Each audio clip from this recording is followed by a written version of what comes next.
Hello everybody, today we're gonna see how to add hyperlink to your resume using Canva. First open Canva and open your resume.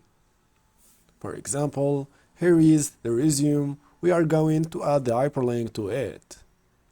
After that, locate the link or the text you want to change it to hyperlink. Click on it, then right click and choose link. Or you can easily press Ctrl plus K. After that, enter the link right here and click Done. And yeah, the link has been added successfully to this Word. Let's see. Let's export this resume as PDF and see the result.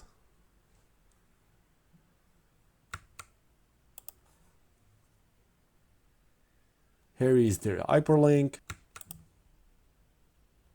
And yeah, it worked successfully. If you like this tutorial, please subscribe to the channel, like the video, and peace.